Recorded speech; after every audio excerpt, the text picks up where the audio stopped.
Hello sister, అడగగానే మీ పాపని Sunday స్కూల్కి పంపించారు. చాలా థ్యాంక్స్ అండి. వెళ్ళొస్తాను.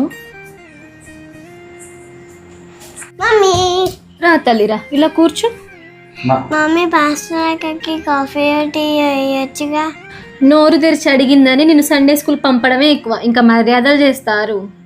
అలా కాదు మమ్మీ.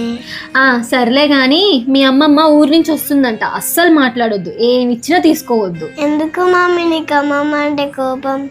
అందరమ్మలు పిల్లలకు ఆస్తులు ఇస్తే మీ అమ్మమ్మ నాకు అప్పులు ఇచ్చింది. నీ మీద పానం గుంజుతుందంట, వస్తుంది. నా బాధ ఏందో తెలియాలిగా, అందుకే దూరం పెడుతున్నా. నువ్వు అలానే ఉండు. మమ్మీ నేను నీ పొట్టలో ఉన్నప్పుడు నీకు బాధ కలిగిందా? చిన్న బాధ కాదు తల్లి, తల్లి ప్రాణము పిల్ల ప్రాణము అన్నారు, తెగించి నిన్ను కన్నాను. అయితే నా కోసం నువ్వు ఎన్నో బాధపడ్డావు. అవును తల్లి, నిజమే. అయితే నేను కోసం నీకు కూడా ఏ బాధనైనా సంతోషంగా భరిస్తానమ్మా. భరించాలి తల్లి, నేను భరించాలే.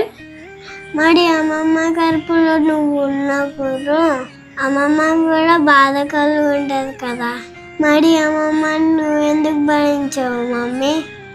అది మమ్మీ తల్లిదండ్రులని సన్మానిస్తే దీర్ఘాయుష్మంతులం అవుతాం. నువ్వంటే నాకు ఇష్టం మమ్మీ, నీకేం అవ్వకూడదు. అమ్మమ్మని రెస్పెక్ట్ చేయ మమ్మీ. నా తల్లి, నా కళ్ళు తెరిపించావు నాన్న. ఇన్ని తెలివితేటలు, ఇంత జ్ఞానం ఎలా వచ్చే తల్లి నీకు? మా సండే స్కూల్లో పాస్టర్ అక్క చెప్పింది మమ్మీ. అవునా?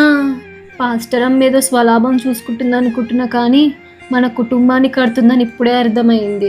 అనవసరంగా అవమానించాను, క్షమించమని అడగాలి. ఇకపై నేను కూడా రెగ్యులర్గా చర్చ్కి వస్తాను, ఎగ్గొట్టను. Thank you mummy. దీనికోసమే నేను రోజు ప్రే చేస్తున్నాను. యేసయ్య నా ప్రార్థన విన్నారు.